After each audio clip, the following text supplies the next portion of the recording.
সমাপ্তি ঘটতে চলেছে পাকিস্তান ক্রিকেট বোর্ড এবং খেলোয়াড়দের মধ্যকার কেন্দ্রীয় চুক্তির লড়াইয়ের। দীর্ঘ নাটকীয়তার পরে পিসিবির নীতি নির্ধারকরা অবশেষে কেন্দ্রীয় চুক্তির চূড়ান্ত সমাধানে পৌঁছাতে পেরেছেন। দুই প্রধান কোচ গ্যারি কার্স্টেন এবং জেসন গিলেস্পির সাথে আলোচনার পরেই সিদ্ধান্তে পৌঁছেছে পিসিবি। থাকছে একাধিক চমকও। ধারাবাহিক পারফরমেন্সে পুরস্কার পাচ্ছেন নাসিম শাহ।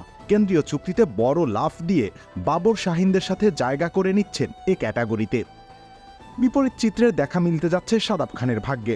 অবনমিত হয়ে জায়গা পাবেন নতুন তারকাদের সাথে ক্যাটাগরি সিতে। অবশ্য শাদাবের অবনমন অনুমিতই ছিল।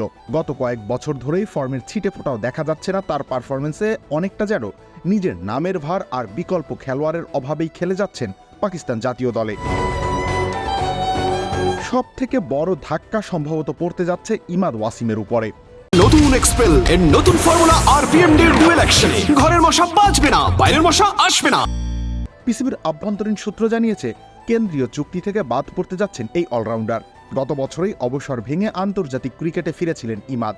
ঘোষণা দিয়েছিলেন পাকিস্তানকে বিশ্বকাপ জেতানোর। কিন্তু বিশ্বকাপের বিশ্বমঞ্চে দলীয় পারফরমেন্সের মতোই শোচনীয় ছিল ইমাদের ব্যক্তিগত ফর্ম। তবে ইমাদ ওয়াসিমের বিরুদ্ধে সবথেকে বড় অভিযোগ দলীয় শৃঙ্খলা ভঙ্গে তার উপস্থিতি। ঢেলে সাজানোর পরিকল্পনায় পিসিবি প্রথমেই বাদ দেওয়ার সিদ্ধান্ত নিয়েছে এমন সব চরিত্র। কেবলমাত্র পারফরমেন্সই নয়, কেন্দ্রীয় চুক্তিতে থাকা খেলোয়াড়দের জন্য গুরুত্বপূর্ণ প্রভাবক হিসেবে ভূমিকা রাখছে ফিটনেস আর শৃঙ্খলার মতো বিষয়গুলোও। আসন্ন কেন্দ্রীয় চুক্তিতে কমছে খেলোয়াড়ের সংখ্যা, রয়েছে ডি ক্যাটাগরি বাদ দেওয়ার সম্ভাবনাও। তবে চুক্তিতে কোনো খেলোয়াড়ের অবনমন ঘটলেও তার প্রভাব থাকবে না বেতনের ক্ষেত্রে। পূর্ব নির্ধারিত বেতন কাঠামোই উপভোগ করতে পারবেন শাদাব খানরা। রবিউল ইসলাম রানী, খেলা ৭১।